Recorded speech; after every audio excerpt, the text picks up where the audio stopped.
भद्रक नागरिक सुरक्षा परिषद बरपदा विकास मंच और बरपदा यांत्रिक शिक्षानुष्ठान कर्मचारी माने भागवत कल्याण मंडप रे प्रेस वार्तारे कहिसेंती भद्रक जिलार गर्व और गौरव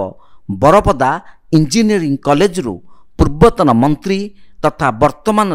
भंडारी पोखरी विधायक प्रफुल्ल सामल और परिवार 200 कोटी रु अधिक टंकार संपत्ति हरिलुट करने सह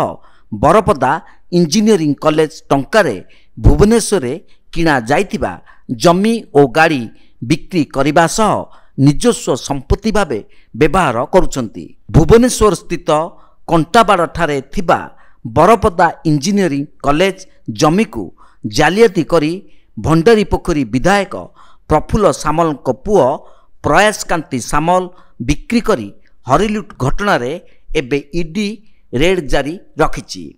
प्रफुल्ल सामल तांको पुओ लुलु सामल प्रयासकांति सामल प्रभु कल्याण सामल पूर्वतन संपादक मनोज गोस्वामी प्रिंसिपाल मोहन पंडा पूर्वतन अकाउंटेंट भीम सामल सुदर्शन बारिक इत्यादि ईडी रे हाजिर होई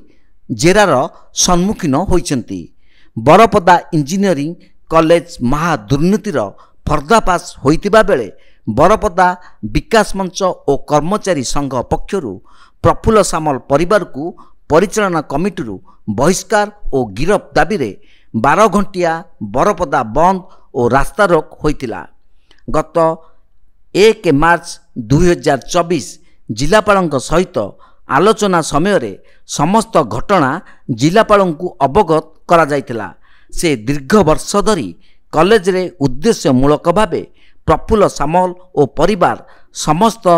समस्या सृष्टि करिसेंती। किछि प्रशासनिक अधिकारी से परिवार को साहाय्य करी आसुछंती। कलेक्टर को गुहारी करी करी कलेक्टर की लाभ पाउछंती जे जण को लुटेरा को घट गुड़ौछंती तार भी आमे किछि टेर पाउनु जे काहे की कलेक्टर जिलापाल जण कोन ताकर फायदा अछि सेटा भी आमे जानि पारनु जे या पई प्रफुल्ल सामल लुटेरा जेतिक दाई कलेक्टर जिलापाल मध्ये सेतिक दाई आमे भाबुछु अनुभव करूछु। तेणु यार जदि किछि समाधान न हुए आमे जनसाधारण को बहु निवेदन करूछु भद्रकवासी को से हमको सहयोग करते। 15 तारीख दिन आमे भद्रक बंद करने निष्पत्ति नहीं जे पर्यंत प्रफुल्ल सामल परिवार ये कॉलेज रही तुरंत गिरफ को बहिष्कार करा जाऊ तुरंत लुटेरा को गिरफ करा जाऊ। दीर्घ ये 2015 मसीह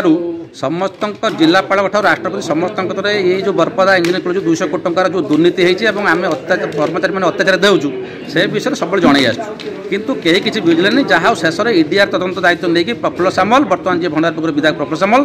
पूर्व प्रशासक सामल और अन्य मानक ईडी समन जारी कर सारी ईडी हाजिर होती